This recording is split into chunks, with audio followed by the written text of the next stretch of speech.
Hey, what's up, everybody? This is Charles Sebastian. Welcome you guys to another episode of the Dreamers Pro Show, where we cover everything from sports, hot topics, classic debates, entertainment, and we give you guys a fresh perspective on things and how we see them in today. We got a pretty serious show for you guys. Before we get into it, please make sure you like the video and subscribe to the channel. Now, I want to first of all say that this topic was initially brought to my attention yesterday by Too Raw for TV or Too Raw for Sports. He discussed this, and I was like, okay, this is a pretty interesting piece here. He gave some pretty good insight there. I thought he gave a very fair and balanced critique of the situation, and I said, you know what, let's discuss it today. It's something worth discussing, because I don't want people to be like, oh man, because some people ask us, oh man, you never have anything negative to say about Michael Jordan. You never have anything negative to say about Michael Jordan. Blah blah blah blah blah blah. You never have anything negative about Michael Jordan. Say something negative about Michael Jordan so we can all feel better about us. I was like, okay, fine. So you know that the vast majority of NBA fans consider MJ to be the GOAT. 70-80% of them believe that he's the greatest player that's ever played. Some people still try to argue against him. I find that to be a fruitless endeavor, right? But one of the knocks that they've had against Jordan is that, you know, Jordan wasn't perfect. Jordan wasn't perfect, and certainly he wasn't. He had his drawbacks. Some of that was shown in the Last Dance docuseries when they were talking about his leadership style. Some were saying that it was very brazen. As a matter of fact, reports were saying that before the docuseries came out, Michael Jordan was a bit trepidatious because he was afraid of how people would view him when they got a chance to see him in his most unfiltered form, how he would talk to his teammates and how harsh he was. So there was this talk that MJ was a little bit afraid for people to see him in that light. So there have been various knocks on him. But then I came across an interesting one that really surprised me. And this one is coming from former ESPN analyst Bill Simmons.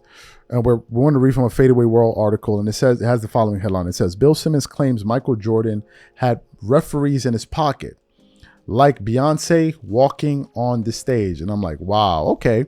This is something that we definitely need to address here. But before we even get into what this article said, today's video is brought to you by our sponsor, Game Time. One of the things I love the most is making unforgettable memories with family and friends. And one of the things I hate the most is overpaying for tickets only to find out that there was a better deal out there. That's one of the reasons I started using Game Time. Game Time is the easy go-to app for last-minute tickets to sports, concert, and theater events across 60+ states in the US and Canada.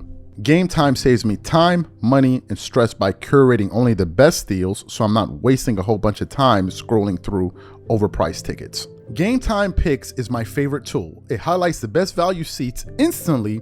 No more guesswork, no more wasting time. For example, I'm very interested in the game between the Wizards and the New York Knicks. Here's what I like to do. I turn on all-in pricing so I know exactly what I'm paying for upfront. I check Game Time Picks to find out the most valuable deals. And finally, I pick the ticket I want. I choose between the cheapest deal, the great deal, or the amazing deal. Once you select the ticket you want, you can use their panoramic seat view to ensure you know exactly what you're getting before you buy. So take the guesswork out of buying tickets with Game Time. Download the app, create an account, and use code CLNS for $20 off your first purchase. Again, create an account and use redeem code CLNS for $20 off. And remember, whenever you support this sponsor, you're supporting this channel. Thank you. Okay, so let's get into what this article had to say here. Bill Simmons has never been shy about making bold claims, and his recent comments about Michael Jordan's influence over NBA referees have stirred up quite the debate. On his podcast, Simmons stated that Jordan had the referees in his pocket, comparing the treatment he received to the kind of reverence Beyonce commands when stepping on the stage. It wasn't just about Jordan getting favorable calls, it was about the way referees idolize him, something that Simmons believes adds to his GOAT case. The best I ever saw when it came to dealing with the refs at games over the years was Jordan. But I think there was so much star power with Jordan that it almost helps his GOAT case, if you're talking GOATs. The way the refs were in his pocket, I'm not even talking about him getting calls. I'm talking about those dead spots when people were shooting free throws or before the game. These guys treated him like Beyonce walking on the stage, like they were in the Beehive, especially in the last 3 years after he came back. He just had a command of the fans, the refs, the entire room. He got every call he wanted. If he was upset at a call, he could just say whatever he wanted. If he was yelling at a ref, the ref would actually look bummed out like, oh, Michael Jordan doesn't like how I'm reffing today. You could actually see them lose a little bit. He was the best. Kobe had a little bit of that too. I'm still thinking about the part of what made Kobe special. That was another one who had it. Simmons describes how, especially in the final 3 years of Jordan's career, referees were in complete awe of him. If Jordan was upset about a call, his mere displeasure seemed to rattle the officials. He didn't just get away with arguing with calls, his frustrations visibly affected the referees, almost as if they felt guilty for disappointing him. Simmons' observations highlights an important reality in the NBA. Superstars often receive favorable treatment.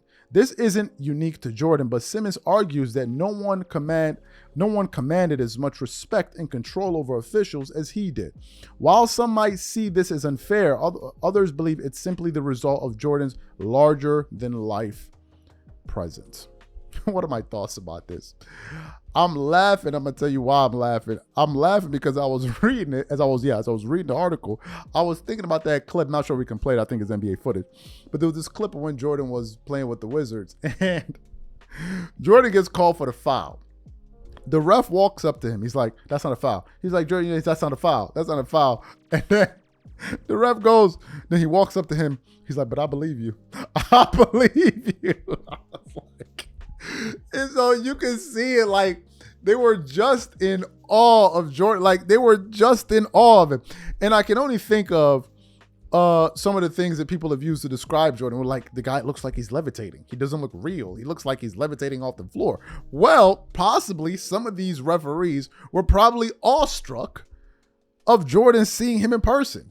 Even though they saw him, I'm sure, on multiple occasions throughout the years, they must be sitting there looking at him like, yo, this is Michael Jordan, right? So that's pretty funny to me, especially thinking about that clip. I'm sure some of you saw. He's like, "But I believe you. But I believe you." It was just so funny. But anyway, back to what Bill Simmons is saying. When he talks about having the refs in his pocket, I don't think he means paying the referees. It just means what he described. He had this control over the room. It's because he's the GOAT, dog. Like, come on. Like, this is so easy. Obviously, these guys were in awe of him because of his GOAT status. You're not genuflecting at somebody if you don't believe, like, this dude is the real deal Holyfield. He the real deal. So for refs to be like, "Damn, son, that's Jordan." I'm like, this is Jordan. That should tell you about his impact and his prowess over the game. So to me, there's no surprise there. I don't think Bill Simmons is saying that Michael Jordan paid off referees, right? Unless we want to go through a conspiratorial door, then we can all go through the conspiratorial door. We can all start speculating on various things. Did LeBron use PDs and all that other? If we want to go there, I don't have any proof of this. So I'm not gonna do it, right? And I think it's best you don't do it because we can definitely do that. So I don't think that that's what he's saying. I just think that he's talking about just the sheer, unadulterated, raw star power of Jordan. I saw it in that clip. The dude was like, "But I believe you." When have you ever heard a ref say that to anybody? "But I believe you." Now, in terms of Jordan being able to say things to get away with it, I think Tural brought up this point. Draymond Green says everything and gets away with it. I mean, you would think then Draymond Green must be Michael Jordan because they be letting Draymond go. He be mouthing off, cussing this one, cussing that one, hollering and screaming and throwing tantrums. They don't do nothing to Draymond Green, right? So for some people say, you see, well, Jordan had an unfair advantage. I guess Draymond Green has an unfair advantage too. Like, let's stop. So to me, man, I just thought it was a pretty interesting report. Kind of took you guys for a loop. I'm sure some of y'all like, finally he gets exposed. I'm sick of this guy. Finally. I'm so sick of Jordan. Why does everybody like something must be wrong with him? Maybe on another video, not this one.